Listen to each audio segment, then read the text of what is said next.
बिस्मिल्लाहिर्रहमानिर्रहीम, अस्सलाम वालेकुम। मैं हूं गुफरान अहमद चिश्ती और आप देख रहे हैं प्रोग्राम सियासत और रियासत। कुछ तू ही मेरे दर्द का मफहूम समझ ले, हंसता हुआ चेहरा तो ज़माने के लिए है। नाज़रीन, इदारा शुमारियात ने दावा किया है कि पाकिस्तान में आटा, चीनी, घी सब चीज़ों की कीमत 50% तक बढ़ी है। डॉलर 172 रुपये तक पहुंच गया है। पेट्रोल 130 रुपये में मिल रहा है। LPG 230 रुपये तक चली गई है। अद्वियात की कीमतों में बेशुमार इजाफा हुआ है, 400% तक इजाफा देखने में आया है। अच्छा, दूसरी तरफ यह भी कहा जाता है कि महंगाई सिर्फ आटा, चावल, घी पर ही नज़र आती है। मैकडॉनल्ड या KFC जाते हुए आवाम में महंगाई का कीड़ा मर जाता है। एक ये भी मौक़िफ़ इख्तियार किया जाता है कि महंगाई तो हर दौर में होती है, इस दौर में हो रही है तो क्या फ़र्क पड़ता है। नाज़रीन, ये बात भी काबिल गौर है कि मैकडॉनल्ड और KFC जाने वाले लोग महंगाई का रोना नहीं रोते। ये तो वही लोग रोते हैं जिनकी दिहाड़ी 1000 रुपये या 800 रुपये है। वो मैकडॉनल्ड जा ही नहीं सकते। जिस दौर में भी महंगाई हुई है उस दौर के हुक्मरानों को क्या क्या अलकाबात मिलते हैं ये भी आप लोग जानते होंगे। ये बात भी आपको याद होगी कि जिस दौर में मुल्क में महंगाई हो रही हो उस दौर का वज़ीर आज़म चोर होता है।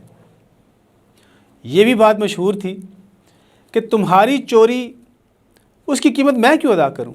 ये अल्फाज मेरे नहीं हैं, ये मौजूदा वज़ीर आज़म के अल्फाज हैं जब वो अपोजिशन में थे, जब वो हुकूमत में नहीं थे। नाज़रीन, चंद दिन पहले बिजली की कीमतों में इजाफ़ा किया गया है। हमारे मुल्क में सबसे बड़ा अलमिया ये है कि जो बिजली सिस्टम से चोरी हो जाती है उसकी कीमत जो बिल अदा कर रहा होता है उस सारफ पर डाल दी जाती है। वापडा के मुलाजिमीन को फ्री बिजली दी जाती है, उसकी कीमत भी टैक्स पेयर जो है वो आवाम ही अदा करती है। इस मौजू पर गुफ्तगू करने के लिए हमने स्टूडियो में दावत दी है तैयब महमूद चट्ठा। पीपल्स पार्टी से इनका ताल्लुक़ है, प्रेसिडेंट हैं पीपल्स स्पोर्ट्स विंग पंजाब के। बहुत शुक्रिया सर। शुक्रिया जी गफरान साहब, अस्सलाम वालेकुम जनाब।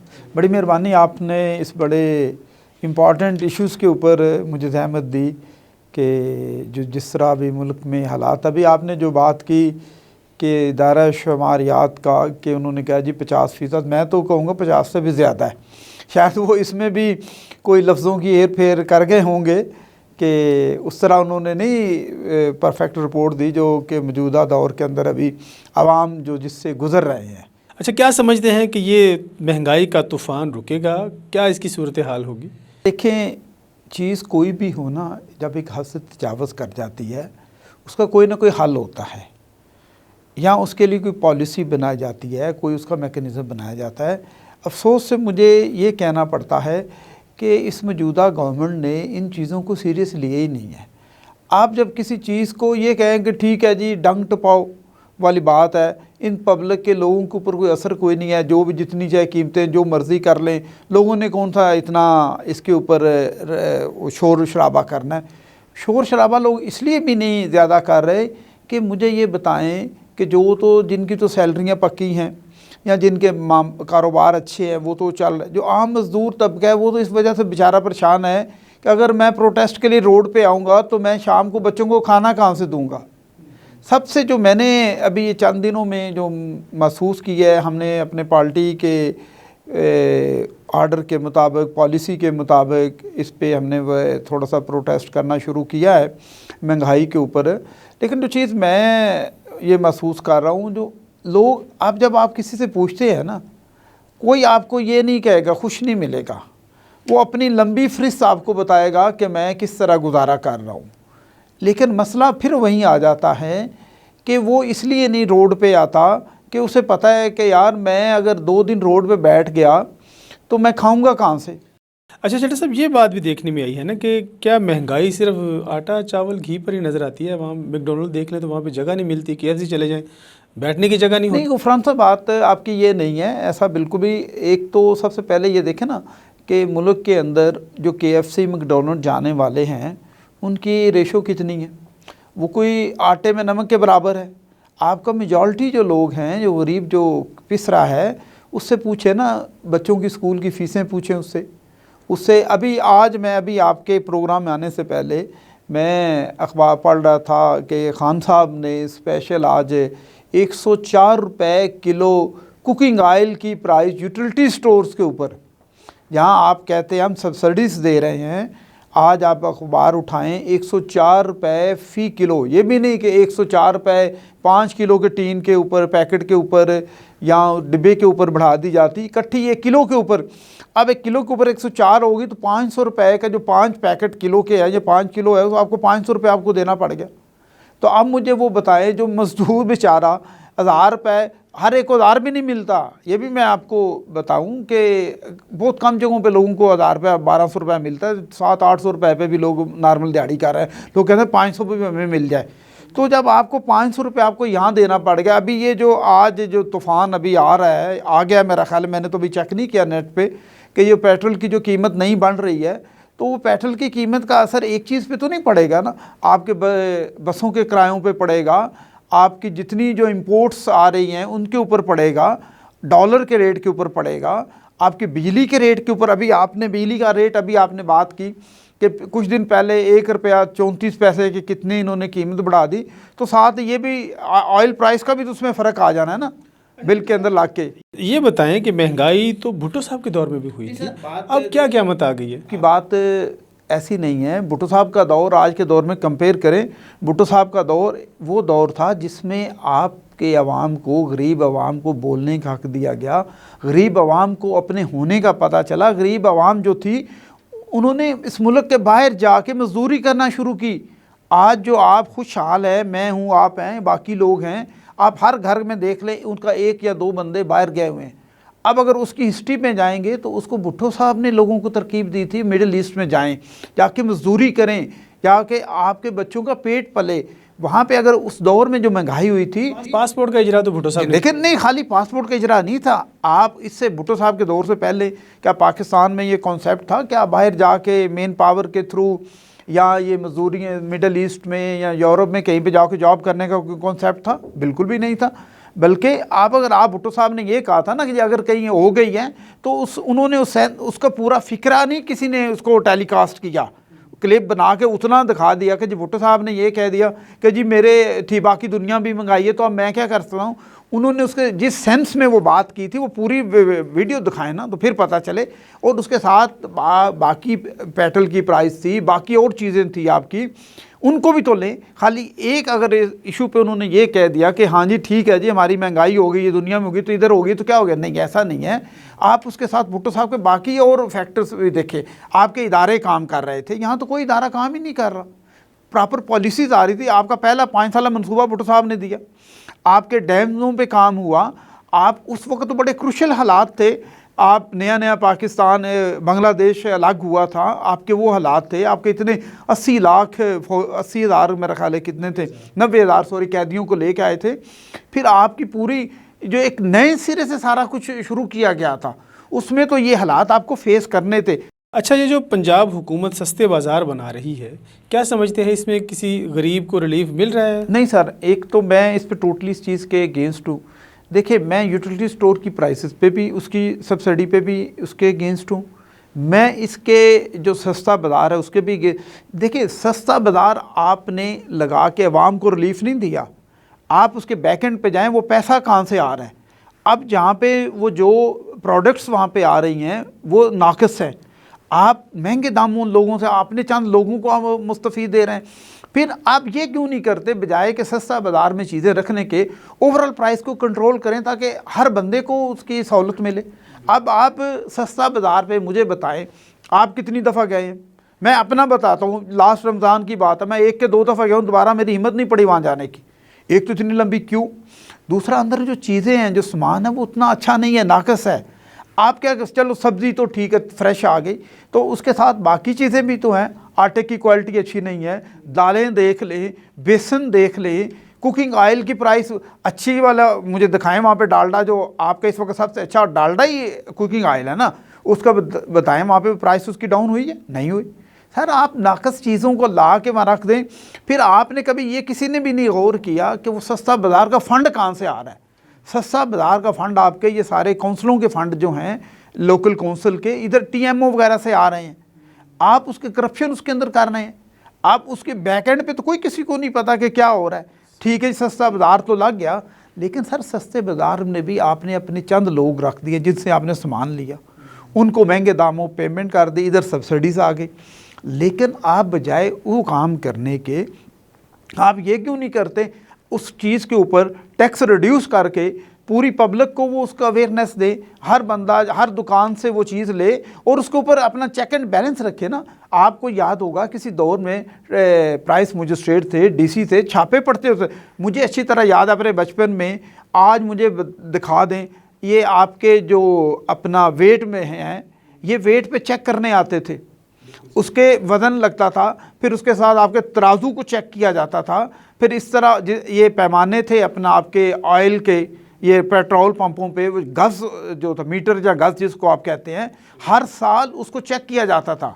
चलो साहब, इसी बात से प्रोग्राम को दोबारा शुरू करेंगे। नाज़रीन, प्रोग्राम में वक्त है एक शॉर्ट ब्रेक का। हाजिर होते हैं एक शॉर्ट ब्रेक के बाद, हमारे साथ रहिएगा। जुल्म के खिलाफ मजलूम की आवाज़,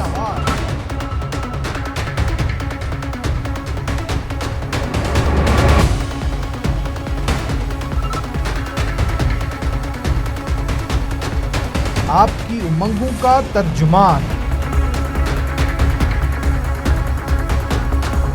ABC से तस्दीक शुदा अशार, इस्लामाबाद, लाहौर, पेशावर, कराची और मुजफ्फराबाद से बैक वक्त शाया होने वाला कसीरुल अशात अखबार, रोज़नामा अखबार हक, आज ही अपने करीबी हाकर से तलब फरमाएं।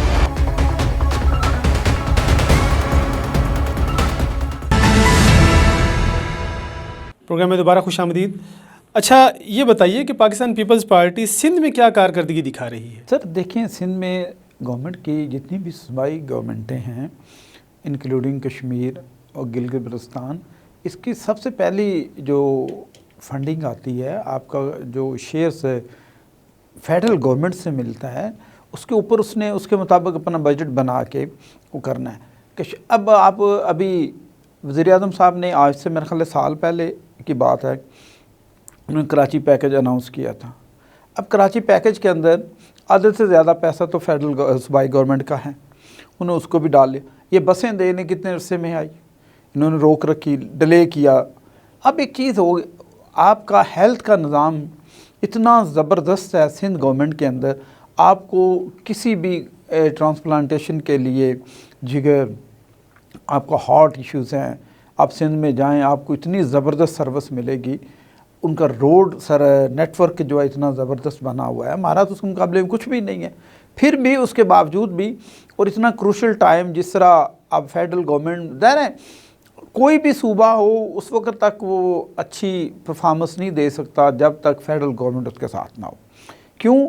सूबों की बहुत ज़्यादा जो डिमांड्स होती हैं, बजट का हिस्सा जो होता है, और बहुत सारे इश्यूज़ ऐसे हैं जिनकी फंडिंग, जिनकी कोलिशन जो है वो फेडरल गवर्नमेंट के साथ होती है।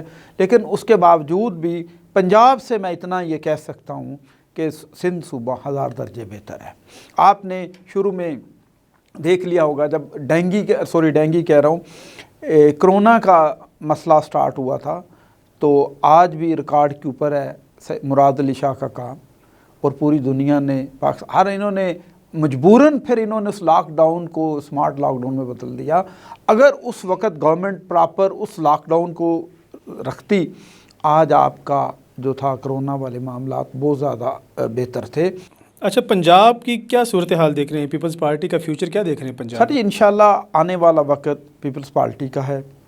आप देखेंगे कि अब वो पीपल पार्टी भी नहीं है, लेकिन इनसे हम बहुत ज़्यादा बेहतर आपको डिलीवर करके देंगे। और आप में माजी में देख लें, जब पिछली गवर्नमेंट थी, बीबी की गवर्नमेंट देख लें, किसी भी पीपल पार्टी गवर्नमेंट को इनके साथ कंपेयर कर लें, मैं चैलेंज करता हूँ, हमारी डिलीवरेंस इनसे हज़ार दर्जे बेहतर है। और फिर उसी के अंदर अभी आपने महंगाई के अंदर वो देख लें कि पेट्रोल हमें 145 रुपये बैरल मिल रहा था, $145 $145 सॉरी फी बैरल था, तो प्राइस 110 रुपये के बराबर थी, तकरीबन 110 के लीटर में, इससे ऊपर नहीं गई। और अभी देख लें इनको किस प्राइस पे मिल रहा है, इनको और नवाज शरीफ की गवर्नमेंट को। हाँ नाज़रीन, ये बात एक काबिल गौर है। प्राइस $40 बैरल तक आ गई थी नवाज शरीफ गवर्नमेंट में, और नवाज शरीफ गवर्नमेंट ने और इस मौजूदा गवर्नमेंट में आपको पेट्रोल सऊदी अरब से और यूएई गवर्नमेंट से स्पेशल अपना लॉन्ग टर्म लोन के ऊपर मिलता रहा। आपको पैसे कुछ नहीं देने थे, आपको लॉन्ग टर्म लोन दे दिया गया था। लेकिन अगर आप इन दोनों के ये चीज़ें देखें, मुझे बताएं पीपल्स पार्टी के दौर में कहाँ हमें रिलीफ मिला? हमें तो अदालतों ने नहीं काम करने दिया। सी पैक की मैं आपको देता हूँ, सी पैक को स्टार्ट करने वाला आसफ जरदारी था, उनका सी पैक था। ये आपका ईरान गैस पाइपलाइन मंसूबा जरदारी साहब ने साइन किया, और जुल्फ़कार आबाद एक सिटी था जो समुंदर से ज़मीन निकाल के इन्होंने मशहूर कर दिया जी वो जरदारी साहब की ज़मीन है जी, जरदारी साहब की किसी दोस्त की ज़मीन। समुंदर के अंदर उनकी ज़मीन कहाँ चली गई? समुंदर से ज़मीन निकाल के उसके ऊपर जुल्फ़कार आबाद एक नया सिटी बना रहे थे। सुप्रीम कोर्ट ने माशाल्लाह हमारे पुराने चीफ जस्टिस साहब, उन्होंने जनाब उस पर स्टे आर्डर दे दिया। 70-80% तो हमारे प्रोजेक्ट तो चलते ही स्टे पे थे, हमें तो गवर्नमेंट करने ही नहीं दी गई। अभी मैं तो फिर भी जरदारी साहब को सलूट करता हूँ, अपनी पीपल पार्टी की उस क़यादत को सलूट करता हूँ जिन्होंने इतने मुश्किल हालात में, और मेरा ख्याल है आप मुझसे ज़्यादा चीज़ों को जानते होंगे, हम ऐसे होता था कि जो सुबह गवर्नमेंट गई, रात को सोते थे वो ऐसे डर ही रहता कि सुबह गवर्नमेंट ही ना टूटी हो। आप मुझे बता दें, मियाँ साहब की गवर्नमेंट गुजरी पीछे, उसके बाद खान साहब की गवर्नमेंट को 3 साल हो गए, एक दिन भी इस तरह का क्रूशल मिला जिस तरह का क्रूशल टाइम पीपल पार्टी को मिला। और सबसे बड़ी बात, जरदारी साहब ने मुझे बताएं कौन बंदा अपनी सीट पे बैठ के अपने जो राइट्स हैं, अपनी जो पावर्स हैं, उन्होंने उस सीट्स की पावर नीचे डिलीवर कर दी। उन्हें पता था, क्योंकि पॉलिटिकल आदमी था ना, उसे पता था सियासत क्या होती है, सियासतदान क्या होता है, अवाम क्या है। उन्हें पता था कि मैंने सारी ज़िंदगी सीट पे नहीं बैठना, कल को किसी और ने यहाँ आके बैठना है। तो उन्होंने जो वफाकी गवर्नमेंट के जो जितने भी इख्तियारात थे, जो सदर के अपने पास अपना मुशर्रफ साहब ने काबू कर लिए थे किसी ना किसी हवाले से, जरदारी साहब को आपको इसको क्रेडिट देना पड़ेगा कि उन्होंने सारे इख्तियारात, वो सारा कुछ वापस फेडरल गवर्नमेंट को किया जो कि फेडरल गवर्नमेंट का था। फिर आपको 18वीं तरमीम के अंदर आपको सूबों को खुद मुख्तार किया गया, सूबों को मजबूत किया गया। देखिए, जब सूबे मजबूत होंगे तो वफाक भी मजबूत होगा। हमने उसको नहीं, अब एक नया सोच छोड़ दिया गया जी 18वीं तरमीम ख़त्म करें। वो भाई ऐसा क्या, उसके अंदर यही है ना, सूबों को मजबूती का ही था ना। आप अपने इदारों को मजबूत करें, डिलीवरेंस दें, आपको सूबों की तरफ जाने नहीं पड़ेगा। अभी आप मौजूदा देख ले, आपके पास कोई फॉरेन इन्वेस्टमेंट ही नहीं आ रही, आप महंगाई को कहाँ कंट्रोल करें, आपके पास प्लान ही कोई नहीं है। किसी भी इंस्टीट्यूट को देख ले कि आपके पास कोई ऐसा प्लान ही कोई नहीं है कि आप दिन ब दिन हर 15 दिन के बाद कभी पेट्रोल की प्राइस बढ़ा दी, उसके बाद बिजली की प्राइस जो है वो इंक्रीज़ कर दी, किसी न किसी चीनी की प्राइस। अब मुझे बताएं कि अभी मैं एक बात, वो मेरे दोस्त ही कोई थे गवर्नमेंट के, वो कहते हैं जी हम चीनी बड़ी सस्ती ना, हमारे पास गन्ना बड़ा वाफर मिकदार में हो गया। सर देखें, जब गन्ना वाफर होगा तो चीनी सस्ती होनी चाहिए ना। मैं जरदारी साहब की गवर्नमेंट के अंदर इसहाक डार साहब वज़ीर ख़जाना थे, आपको याद होगा, तो गंदम का बड़ा अच्छा बुरहान बना उसमें। उन्होंने कहा जी हमें बाहर से इंपोर्ट करनी पड़ेगी। दर साहब ने कहा नहीं, बाहर से नहीं हम इंपोर्ट करेंगे। उन्होंने कहा नहीं जी ये इतनी पैसे हैं तो ये है तो वो है। तो उन्होंने कहा नहीं, हम ये पैसा जो बाहर देंगे हम अपने किसानों को क्यों ना दें, हम उसमें गंदम के खुद कफील। और आपने ये देखा होगा, आपको याद होगा कि जरदारी साहब के दौर में, पीपल्स पार्टी के उस दौर के अंदर गंदम की प्राइस जो थी वो इंक्रीज़ कर दी गई थी। किसान, उन्होंने कहा जो डॉलर हमने बाहर देने हैं वो डॉलर अपने लोगों को दे दें ताकि गंदम में उनको फ़ायदा तो होगा। जब अपने लोगों को फ़ायदा होगा, इन्वेस्टमेंट तो इधर ही आनी है ना, खर्च तो पाकिस्तान में ही होना है ना। पीपल्स पार्टी का क्या मुस्तकबिल देख रहे हैं आप पाकिस्तान? मैं तो बड़ा अल्हम्दुलिल्लाह अल्लाह के फजल का मैं तो बड़ा होपफुल हूँ। और हमने अभी पिछले हफ्ते हमारी मीटिंग भी पंजाब एग्जेक्टिव की हुई, चेयरमैन साहब की ये स्पेशल इंस्ट्रक्शन थी, पंजाब हमारी नई क़यादत राजा परवेज़ अशरफ साहब के साथ हसन मुर्तज़ा हसन साहब सेक्रेटरी जनरल बने, वहाँ पे उनके साथ नई क़यादत आई है। और उनका ये विज़न है कि हमने एक तो पार्टी को ग्रास रूट पे लेके जाना है। ये जो पार्टी थड़े की पार्टी थी, ये पार्टी यूनियन काउंसिल लेवल पे थी, आपको ये दोबारा वो चीज़ मिलेगी। और सबसे बड़ा जो हमें बल्कि मैं कहूँगा हमारी खुशकिस्मती कह लें कि हमें ऐसे हालात मिल गया, ये महंगाई वाला एक इशू मिल गया। इशू नहीं है, ये सबका इशू है, ये पीपल पार्टी का नहीं है, ये मुस्लिम लीग का नहीं है, ये तो हर पाकिस्तानी का इशू है। पाकिस्तानी का है। लेकिन हमें इस पर सोचना होगा, हमें इसके लिए वर्क करना पड़ा होगा। हमें अब आवाम को सड़कों पे आना होगा इस महंगाई को रोकने के लिए। अब मैं तो इसको रोकते हुए नज़र ही नहीं, देख ही नहीं रहा। जिस तरह ये गवर्नमेंट हर नए रोज़ कोई ना कोई ऐसा बम गिरा रही है, तो इन बमों को रोकने वाला भी तो होना चाहिए।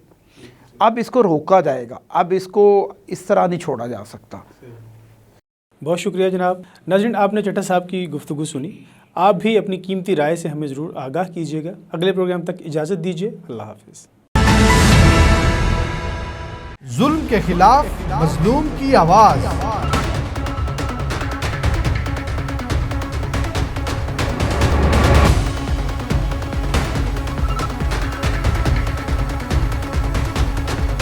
आपकी उमंगों का तर्जुमान।